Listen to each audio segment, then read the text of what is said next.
Kapatid na Chris.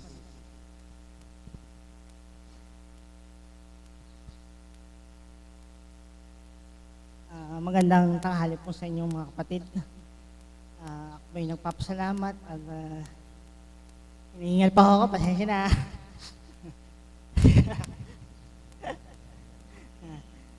Papasalamat ako.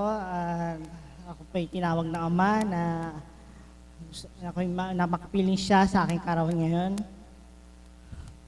At salamat po sa mga pamilya ko na nandito at mga kaibigan na sumuporta sa akin.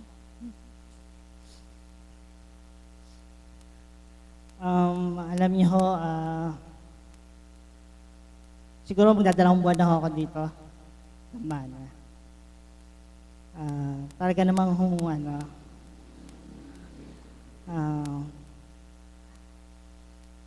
hindi ako nagdadalawang isip na bumalik-balik dito. Dahil nakita ko mga tao dito masaya. Tsaka ramdam ko din po kung gaano kagaan ng loob at ang isip pag ako'y naririto sa dambana. Ay, busog na busog ho ang aking spirito pag ako'y naririto. At totoo lang ho, pag ako'y napupunta rito, hindi ho normal ang aking pagkain. Nakatamang lupa. Pero busog na busog ako sa salita ng Ama. Busog na busog ang aking spirito. At mas ako'y wala ako sa tamang yung aking pagkain, kapakatawan lupa, at ako'y masigla. At talagang magaan ho ang aking loob. Nagpapasalamat po ako sa aking kaibigan na si kapatid na Yet. Dahil siya po yung siguro kung maalala niyo yung November 4,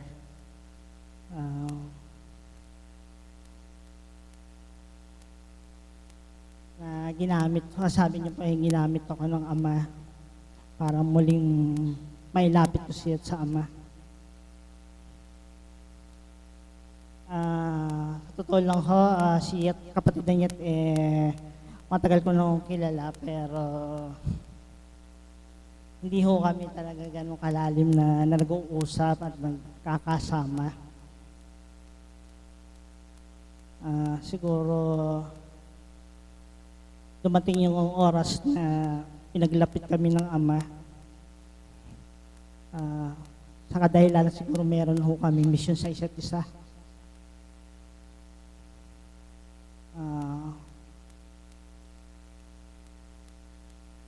Ang totoo niya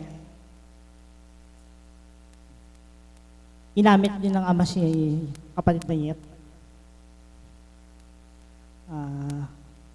Na siguro upang tugunin ng aking upang tugunin ng paanyaya ng Ama sa akin dito sa dambana. At lalo pang lumalim ang aking pananampalataya at pananalig sa Ama dahil kay Yet.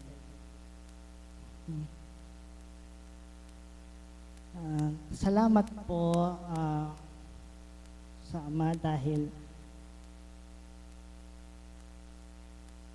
kahit noong pa man ho, talagang ramdam ko na ho, kumikilos ang Ama sa buhay ko.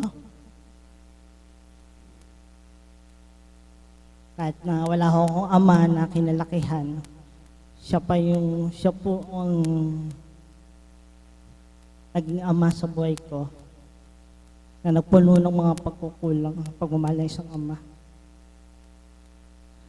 Kung bakit ako naging matatag sa buhay, at kung bakit ako nandito ngayon sa kinatatayuan ko.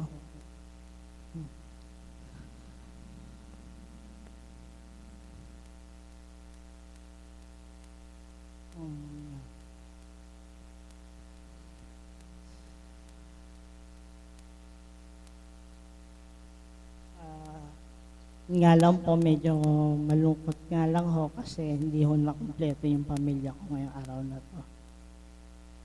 Meron pa akong dalawang mahalaga sa buhay ko na hindi sumama. Pero masaya pa rin ho dahil nakasama ko ang pamilya ko dito sa Dambana. No? Ito na yung pangalawang pamilya ko. Ako'y nagpapasalamat sa inyo at talagang buong suporta niyo sa akin. Ang pagtitiwala niyo sa akin, salamat po.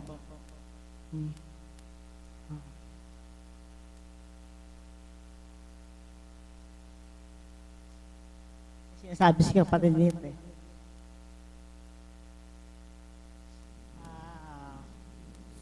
At totoo lang po, nung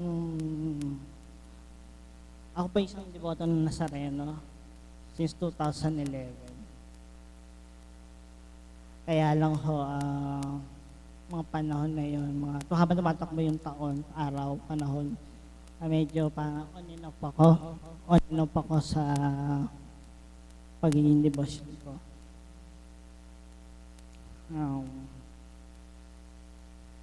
Simula nung ako'y ikalawang pagkakataon nadapa sa buhay, talagang sabi ko sa Ama na gusto ko nang tama yung mga pagkakamali ko sa buhay. At sundin kung ano ang kanyang kalooban.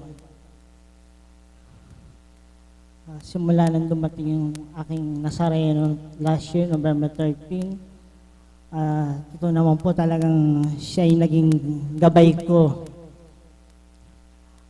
at dakilang guro na nagturo sa akin may tama ko mga pagkakamali ko sa buhay.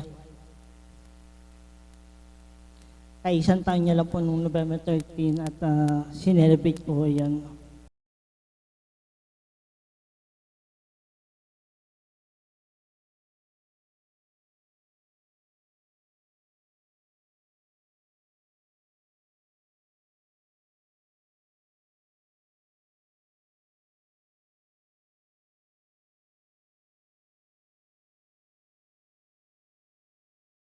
Kaya dito na lang po muna. Sa susunod to, marami pa namang araw, pagkakataon ako ibalik dito, sasalita ulit ako sa inyo sa harapan. Maraming salamat po. Maraming salamat kapatid na mapalad ka na tuwirang nakadama at tumanggap sa Diyos at tuwirang kang pinagbago ng Diyos. Buhay po ba ang Diyos? At ang ating pong magiging tema po ngayon ay ang salitang paghahari.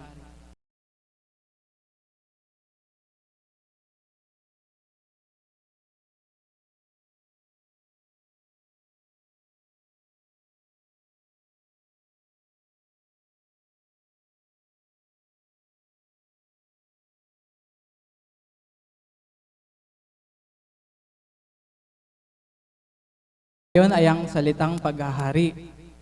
Sa buhay po natin,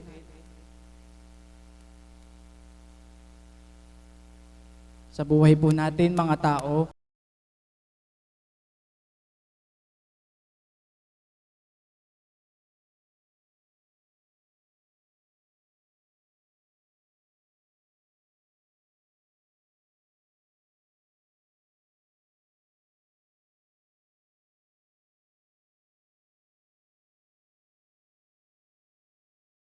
rito na nais maghari sa ating pagkatao. Depende po sa atin kung ano ang tatanggapin natin. Ano po yung espiritu ng dalawa na yon? Yung espiritu ng mabuti at masama. Kapag naghari ang espiritu ng mabuti, lahat ng kabutihan ay ating nadarama. Ang pagmamahal ng Diyos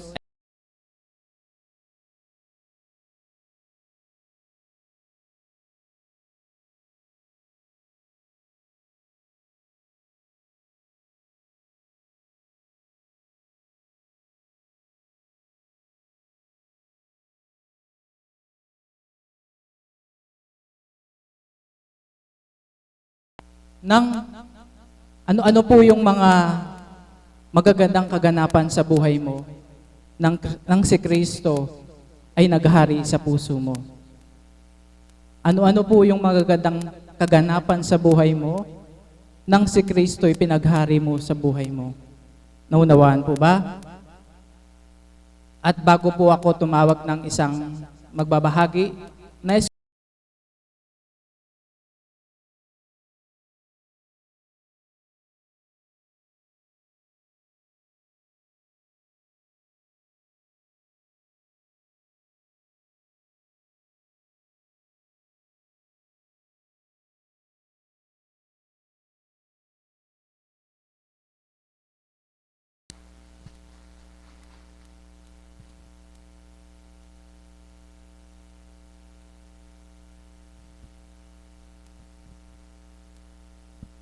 Purihin at dakilain ng ating Panginoon. Maraming salamat po muli, Ama, sa pagkakataong ito na binigyan mo akong pagkakataong makapag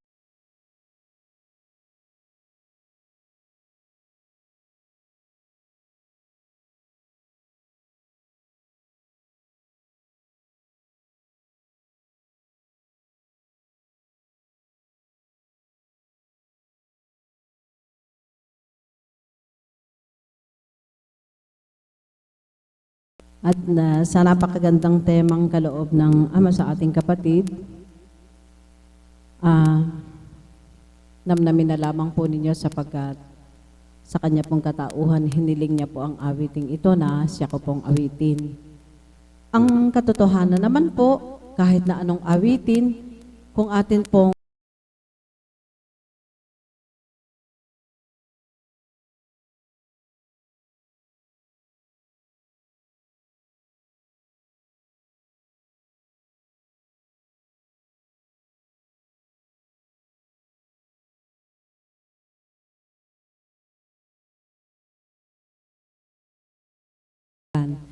kaya muli po, ang wika ng Ama, oras na upang ating papaghariin sa ating puso ang kalooban ng Diyos, ang nasa niya para sa atin.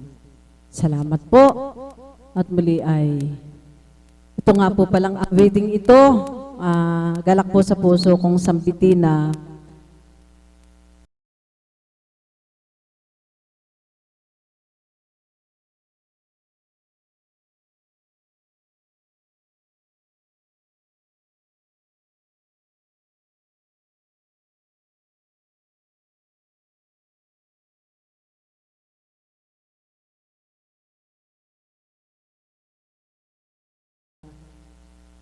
kung mayroon pong nakarinig sa inyo, pinahintulot po niyang makaawitan ko ang banal na espiritu sa katauhan ng mahal na Apo Kunching. Kaya salamat po, Ama. Maraming salamat po sa katauhan ng aming minamahal na Apo Kunching na patuloy mong ginagamit para sa aming lahat upang ang bawat oras na nagdaraan sa aming buhay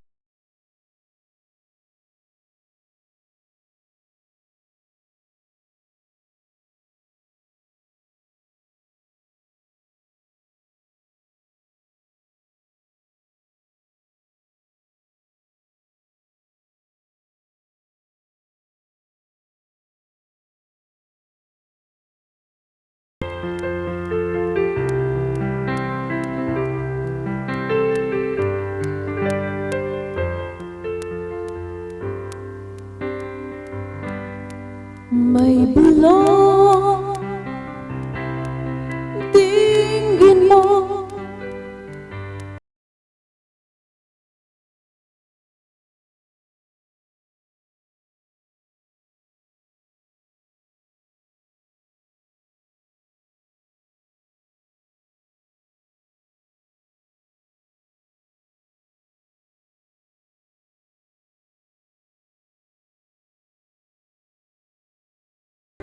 oras na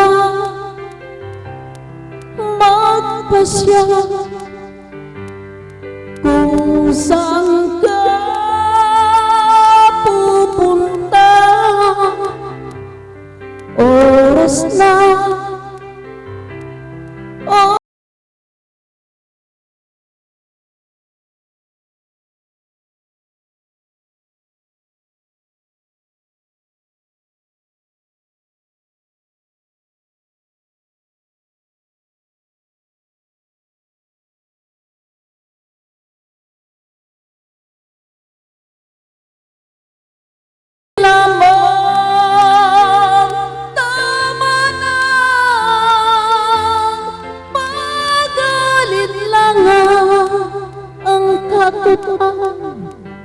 nasa isip lamang kung daan di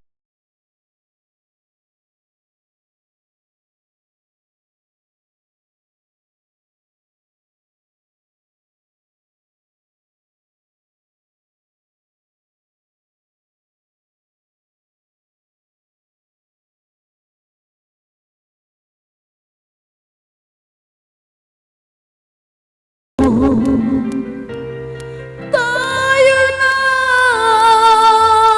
sa liwanag, ang takot ang nasa isip lamang. Tama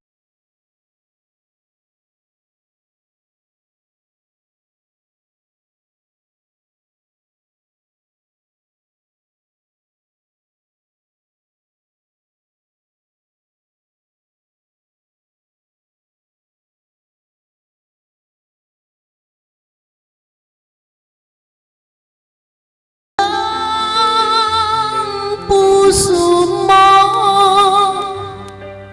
oras na, oras na, magbuo ka ng pasya. Tayo na sa liwanag, ang takot ang nasa isip.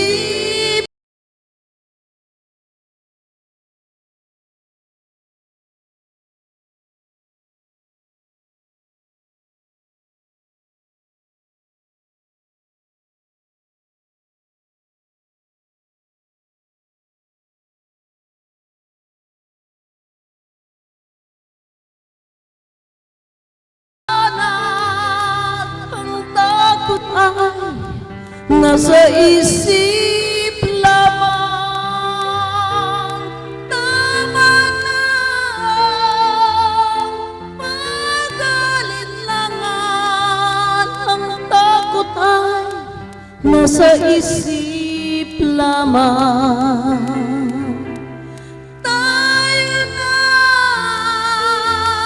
sa liwanag, ang takot ay nasa isip lamang. Tama na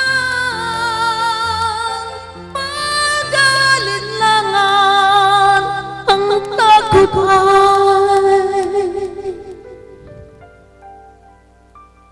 nasa isip lamang.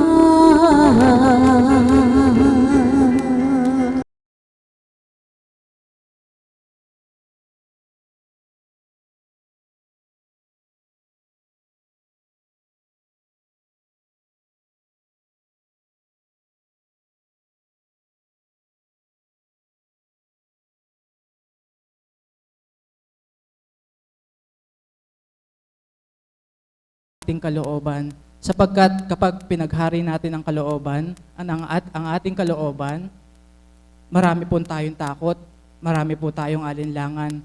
Subalit kung siya ang pinaghari po natin sa ating buhay, tuwirang kikilos at makikita po natin ang kanyang hiwaga at himala. Buhay po ba ang Diyos? Kaya po, ate, papagariin mo po ang Diyos sa buhay mo at tuwirang makikita mo ang hiwagang makikita.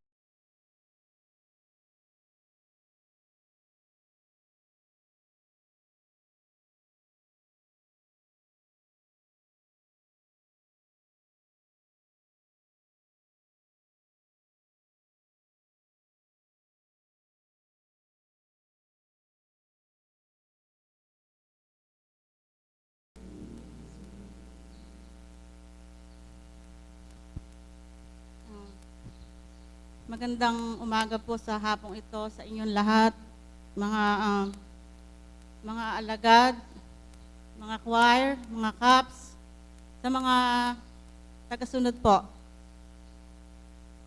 Ano ba? Hirap po kasi Gusto ko po kasing umiyak . Yung paghahari po,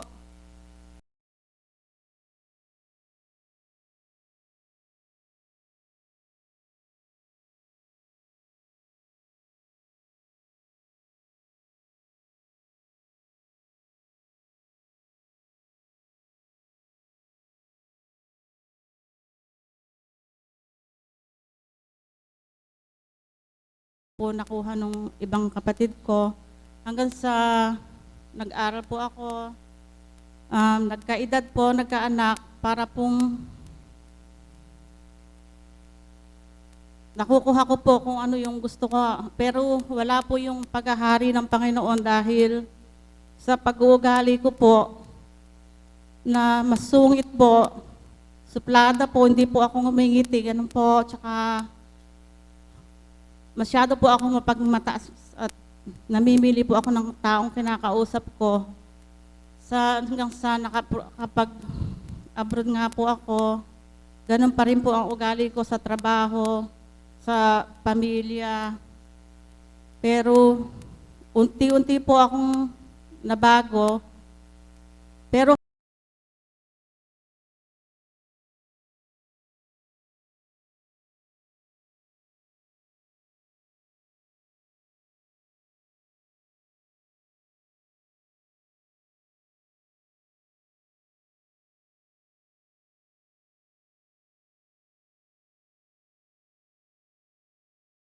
si Mother Maris po ang una kong nakakausap noon, hindi pa po si Apo. Tapos hindi po ako naniniwala sa kanya. Hanggang sa ilang beses po na kinakausap ako, may mensahe po si Mother, nakakadama na po ako. Pero hindi ko po pa nakakausap ang mahal na Apo. So, nung minsan po nagkaroon po ng problema sa trabaho, like, napag-iinitan po ako sa trabaho, ganon, na gusto ko na pong mag-quit. Tuwing papasok po ako, yung supervisor ko po, dating best friend ko, nag-away po kami, so pinag-iinitan po ako na binibigyan po ako ng trabaho na hindi naman sakop sa assignment ko hanggang sa gusto ko na pong mag-quit na umiiyak po ako pagpasok ko po. Nandun lang po ako sa kotse, ayok pong pumasok. So hiningi ko po yung number ni Apo. Tumawag po ako sa kanya na Apo, ganun po. So sabi niya po, unang-una pong lapit ko sa kanya, hindi niya po ako binigo, kinausap niya po ako matagal. Sabi niya po, in 10 days matutupad yung hiniling mo. So yun nga po, isang araw po, wala pa pong 10 days. Nung pumasok po ako, yung supervisor ko po, nandun po sila nag-iipon-ipon. Nilagpasan ko po, nagtago po ako kasi ihaharas na naman po ako. So, nasa kwarto po ako, lumabas po ako, lumalapit po siya, may dala-dala po na pizza po. Sabi niya po, you want a piece? Sabi niya po sa akin. So, nagulat po ako, tapos sabay yakap po sa akin. Yun po yung unang-una na nagkatotoo po yung sinabi ng mahal na Apo. Kaya po, unti-unti na po, tumatawag na po ako sa kanya. So habang ganun po, marami pong problema ang dumating. Pag po pala hindi naghahari sa iyo ang Panginoon, tapos bigla pinagharian ka, marami pong pagsubok na sa personal po, nakakala ko po hindi ko na po makakaya sa mga anak po, ganun. Kasi po sa Amerika, ang buhay po ng tao, pagising po, wala pong dasal. Hindi ko po naranasan ng gumising na nagdasal ako. Kagad po, trabaho sa bahay, magluluto, papasok, uuwi. Gano'n na naman po kinabukasan. Wala po yung Panginoon. So, wala pong paghahari ng Panginoon. So, pero nung makilala po namin ng Apo, isang halimbawa po si Julian, nung umuwi po siya dito, napakasal, bahay pong bata yan. Like, sumasagot po. Sabi po niya sa akin, pag nag-college daw po siya, magli-live-in na po siya sa boyfriend niya. So, kasalukuyan po akong dinadalisay noon ng mga pagsubok. So, napakahirap po na dalawa po kasi yung sila, yung isa, very independent po yung isa, like, hindi na po siya nag-stay nag-move na po, like, Americanized na po talaga.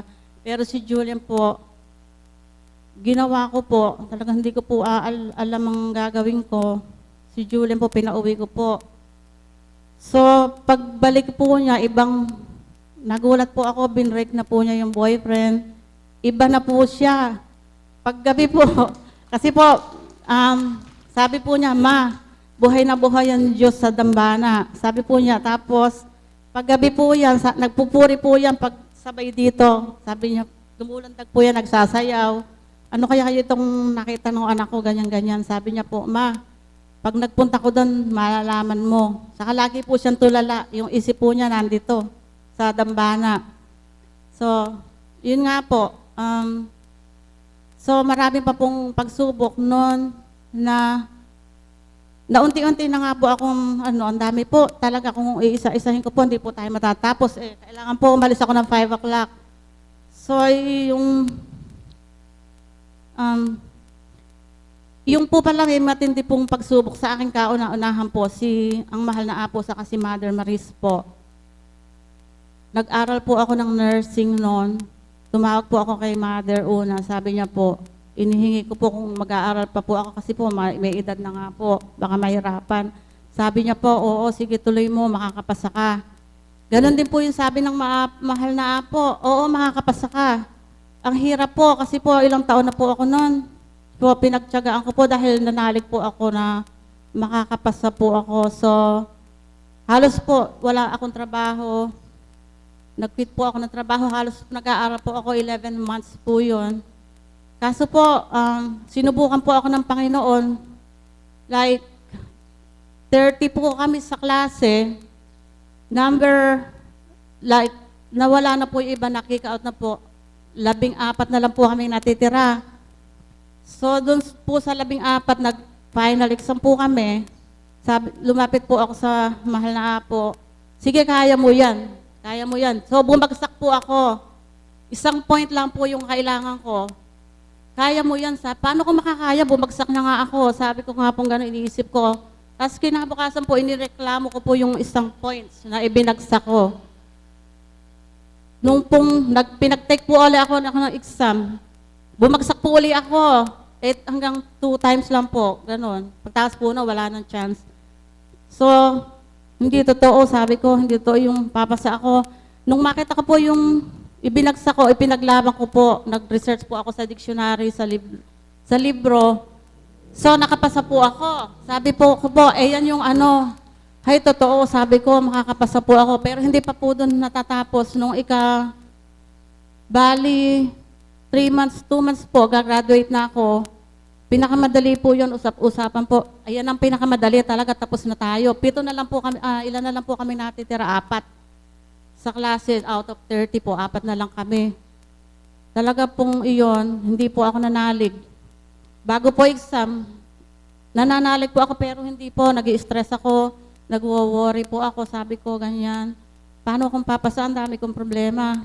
Hindi po, nagre-review po ako, walang pumapasok. Hanggang sa sasakyan po, nagre-review ako. Mayroong mga dala po akong papers na binabasa ko doon. Hanggang sa mag-exam na po ako, 30 minutes before, nahulog po ako sa kotse, nagre-review ako. Alam ko na po yung sagot. Pero bumagsak po ako, hindi ko po alam kung bakit. 2 points po ang kailangan ko. Alam niyo po, hindi po, yung pong, bali ang pumasa po sa amin, ilan lang. So, yung pong ibang kasamahan ko na bumagsak sa 4 na natitira po, naglulupasay po sila. Kasi po yung ginastos namin, private school po, ang sobra pong mahal. Hanggang ngayon nga po, binabayaran ko pa yun. So, yung pong dalawang, ko naglulupasay po, ako po hindi kalmado lang. Siguro parang hindi sa akin. Pinaglaban ko po yung mga natitira na answer. Pero, nung pong tingnan, alam ko po yung sagot, pero bakit po hindi natama sa sagot ko? Sabi ko, ba't ganun? Alam ko naman to yung answer, ba't hindi po natama? Alam niyo po, tinawag ko po ang mahal na apo. Umiiyak po, mahal na apo. Sabi ko, bumagsak po ako. Sa katauhan po, bilang tao, nagulat po siya. Ha? Sabi niya, kailan? Ngayon lang po. Sabi ko, kahapon po, ganyan. Bigla pong nag-espiritu, ang mahal na apo. Anak, sabi niya, sinubukan ka ng ama, sabing ganon. Di, ayun po, sabi ko, ba't gano'n, nag-iisip ako, sinubukan ka. Dahil kahit na po ako bumagsak, hindi po ako nawala ng tiwala, yun po. Lumalapit pa rin po ako sa kanya, yun daw po yung sinubukan ako. Kung ibabagsak ako, pinangakuan ako na gano'n, ay magtitiwala pa rin po ako sa kanya. Yun po yung sakit po nun. Like, araw-araw po ako nagdadrive, 1 hour po to 2 hours. Ang sakit po, pero patuloy pa po, hindi po ako nagdamdam. Patuloy pa po ako, marami pa pong dumating na pagsubok, yung pong nagkaroon po ako ng cancer sa breast. Pero sinabi po ng ang mahal na apo na wala yun. Huwag mo lang mag-stress, wala. Kaso po nag-stress po ako ng 5 months. So siguro po nag-stress ako, nabuo po, pero maliit lang po, hindi naman po, wala pong stage, saka nakuha naman po sa maliit na radiation po, hindi na po ako nag-chemo, ayun po. Bali ilang years na po, 3 years na po na cancer-free po ako, and di na po, sabi ng doktor, napakaliit ng chance na bumalik, ganun po. Then, sunod po nun, yung sa paghahari po, paano ko po maa-apply yun? Kung hindi po naghahari sa akin ang Panginoon, hindi ko po makakaya. Hindi po ako, mawawala na po ako ng tiwala sa mahal na apo dahil pinangakuan niya po ako makakapasa, gumastos po ako pagka mahal-mahal. Pero naghahari na po sa akin ng Panginoon noon, kaya naniwala po ako na pagsubok lang, pati po yung pagka-cancer ko, inisip ko po pagsubok. Hindi pa, na-opera po ako dito, this year lang po. Pag sinabi po kasi ng mahal na apo na huwag tayo mag-stress, paniwalaan po ninyo yun, huwag po kayo mag-stress. Dahil pag sinabi po niya wala kayong cancer, paniwalaan niyo po wala. Pag po kayo nag-stress, mabubuo po yun. Kahit po mabubuo po talaga, o kahit ano pong sakit na ano. Pero dito po sinabi niya, pa-opera ko. Na-opera po ako, yung gabi din po na yan, nakalabas ako ng hospital, wala pong problema, wala pong kahit na ano. After like 3 weeks po, nagtatrabaho na naman po ako at eto nga po. So, wala, ano pa ba? Yun po yung pang isa lang po, yung pagtigil ko po dito ng 1 month. Like, pagpasok ko pa lang po nga dito, yung lugar po talaga pong pinaghaharian po to ng Espiritu Santo. Buhay na buhay po yun, Diyos, paano ko po napipil. Kasi po ayoko na pong umalis dito dahil iba po talaga yung dito, yung mga tao, kahit di mo po kilala, sino ba yun, bakit niyayakap ako, bakit inahalikan ako, ganun po. Hindi nyo po makikita yun sa ibang lugar o lalo na po sa Amerika, yung welcome na welcome po kayo dito. Like, matagal na po niya kayong kilala. Ganun po. Saka yung spirit po, kapag po ako nagkakasalaan, dali-dali ko pong humingi ng tawad. Takot na takot po ako na nakakahiya po sa banal na espiritu na nandito ka po. Tapos mamaya nagkakasala ka na. Ganun po ba? Then, sa mahal na apo po, like, mahal na apo, kasi po, nakakasama po kasi yung mahal na apo, personal po.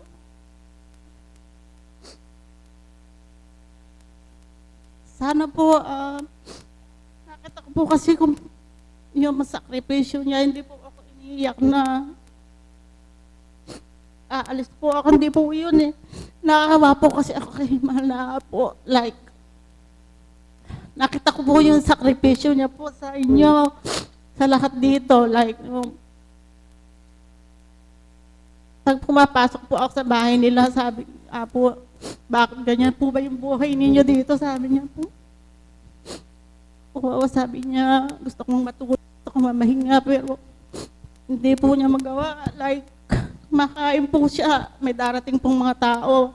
Hinto po yan. Sabi niya po, magkakamay na lang ako para madali. Susubo lang po siya, 2, alis na. May naghihintay dito, mayroon po naghihintay doon.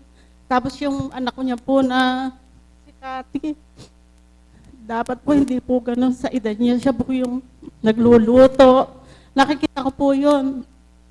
Tapos yung si Apa, lagat talaga po, busy-busy, ano po niya pag ano ko po. Kaya napaka po talaga pong hindi pinanghaharian po siya ng Holy Spirit kung hindi po, hindi niya po makakaya yun. Tsaka pantay-pantay po siya ng pagtingin sa mga tao, lahat po, iniintindi niya, lahat, kayo. Sana po, dito na lang po kayo, wag na lang po kayo lilipat na or magpunta na po ng ibang organisasyon dahil dito po talaga, Holy Spirit po talaga yung nananahan sa mahal na Apo. Ilang beses ko na pong napatunayan at na ko po na talaga po mapipil ninyo, like, hindi po umaalis sa kanya ang banal na Espiritu. Yung pong, sana po, pag po mahalin po natin siya, like, yung totoo pong pagmamahal, saka, pag po sana suportahan po natin siya, like, yung, pag pag po kami nasa doon, naririnig ko lang po na pinapadama po sa akin ng Ama, yung kung ang mahal na Apo ay nasasaktan, ganun po, like, sana po yung wala naman po siyang kundi pagmamahal po, yung totoo po at tapat. Yung ganun po,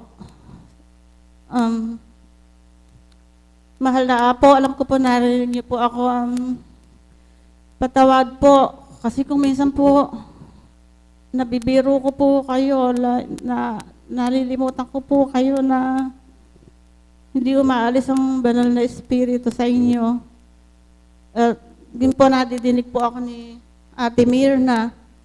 Sasabihin po ni Ate Mirna, babes, taon-tao ka. Kasi po gusto ko po siyang mapasaya pag nakita ko po na nalulumbay, pinapasaya ko po si mahal Apo, hindi ko po alam, nabibiro ko na po pala na gano'n. And sa inyo po, lahat po, Mother, lahat na po kayo, salamat po sa pagtanggap niyo po sa amin. At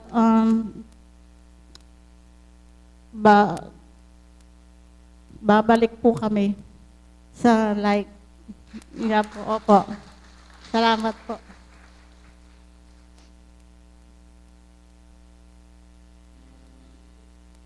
Maraming salamat po, Tita. Mapalad po kayo na sa pamamagitan ng ating mahal na Apo Conching, tuwiran mong nakilala, tinanggap, at pinaghari mo sa puso mo ang Espiritu ng Diyos. Ang dati mong kataasan ay tuwirang naging kababaan. Maraming salamat po. At ang susunod na magbabahagi po ay ang ating kapatid na Mother Marisa po.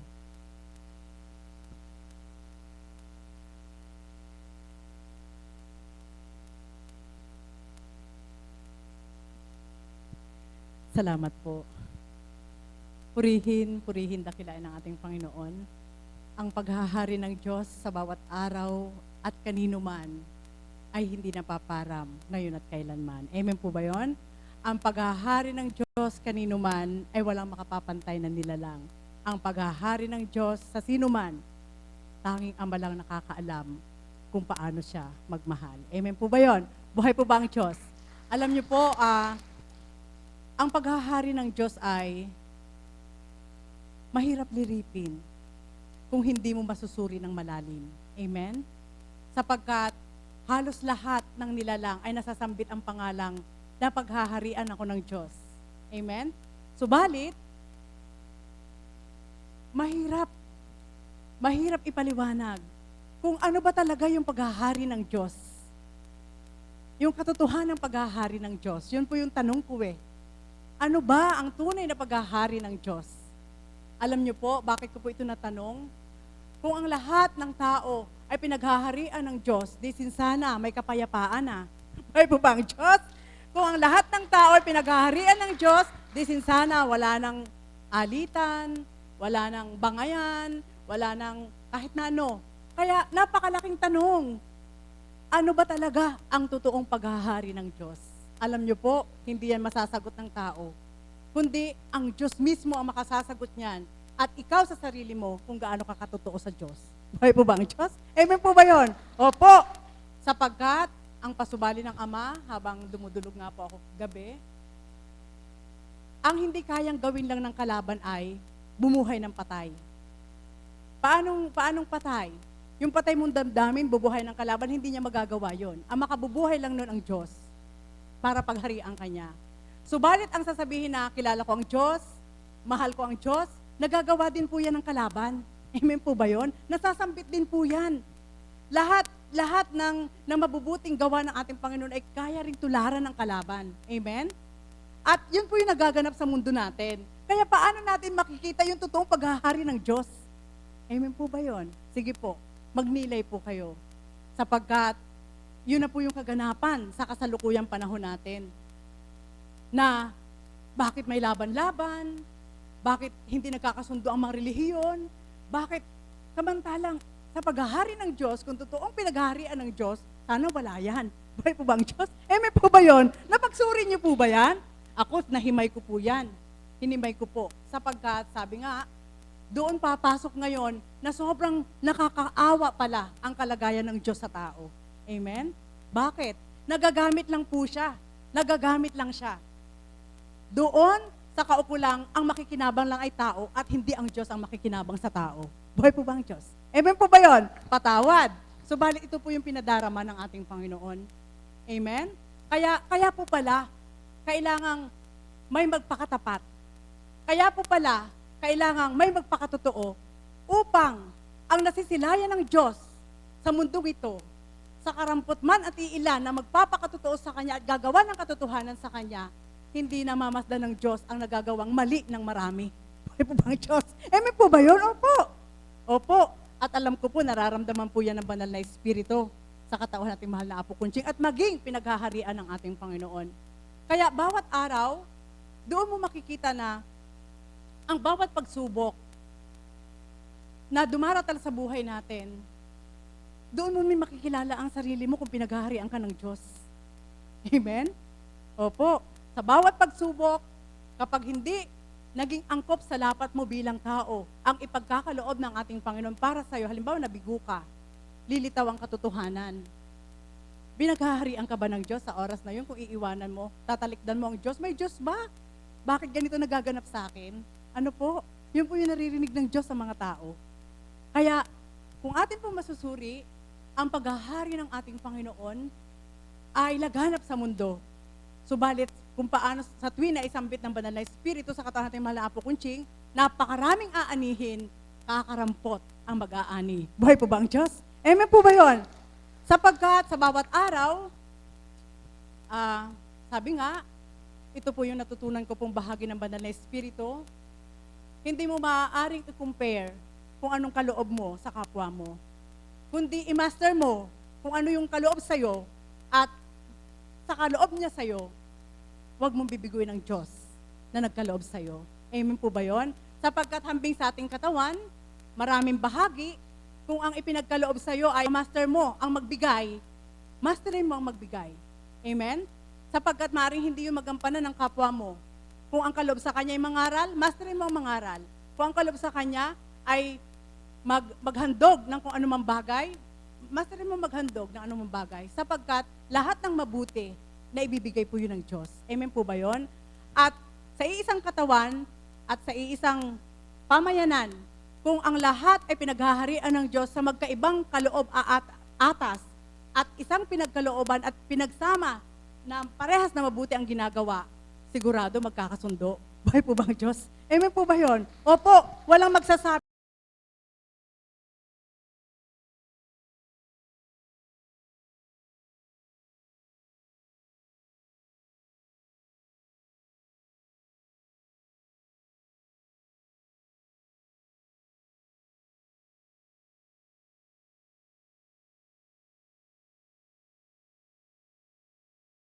Hari ng ating Panginoon ay matutunan natin pa yung malalim na gusto niya.